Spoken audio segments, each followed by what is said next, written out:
Salut à tous, c'est la psychiatre Zinzin.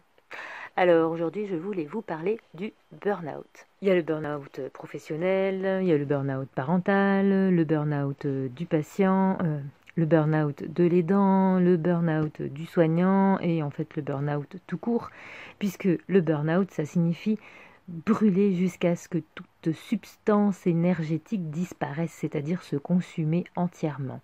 Donc en fait c'est un épuisement nerveux global, aussi bien physique que émotionnel.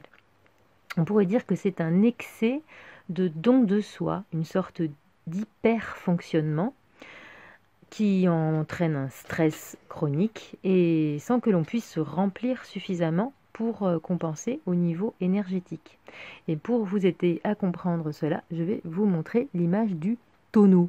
Regardez, en fait, vous êtes un tonneau rempli d'énergie. Et là, il y a un robinet. C'est votre énergie qui coule. Eh bien, vous le remplissez, le tonneau, avec tout ça. Voilà, on va en parler plus tard. Quand vous êtes proche du niveau du robinet, vous avez des signes précurseurs de burn-out. Et donc là, il faut faire attention. Ou alors, il faut remplir le truc. Ou alors, diminuer le débit du robinet. Parce que tout ça, là, tous ces machins, eh bien, ça augmente le débit du robinet. Voilà. Et donc, une fois que vous êtes à ce niveau-là et que, eh ben là, ça coule plus du tout. Plus du tout. C'est pour ça que le burn-out, eh bien, survient brutalement. C'est-à-dire qu'un beau matin, vous ne pouvez plus vous lever, vous ne pouvez plus aller travailler. Vous êtes, c'est l'effondrement total. Voilà. Donc, évidemment, il faut faire attention aux signes avant-coureurs. Donc, il y en a des signes précurseurs de ça. Mais à chaque fois, vous avez repoussé vos limites en pensant que ça allait passer.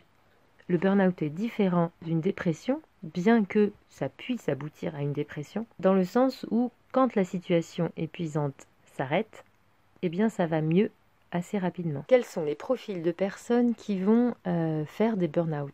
Eh bien, quel que soit le type de burn-out, que ce soit au travail, que ce soit parental, que ce soit quelqu'un qui s'occupe d'une personne dépendante. Ce sont souvent donc des personnes qui sont très engagées dans ce qu'ils font, dans leur travail ou dans leurs soins. Des personnes motivées, qui sont fiables, mais qui sont perfectionnistes, qui ont des exigences élevées vis-à-vis d'elles-mêmes et parfois des exigences irréalistes. Elles sont très à l'écoute des autres, assez dévouées, mais pas trop à l'écoute de leurs propres besoins. Donc le burn-out, on en entend de plus en plus parler et on a tendance à se demander si c'est pas un phénomène de mode ou si on n'est pas tous devenus des chochottes intolérants à la frustration et intolérants à tout effort. C'est quand même un peu plus compliqué que ça.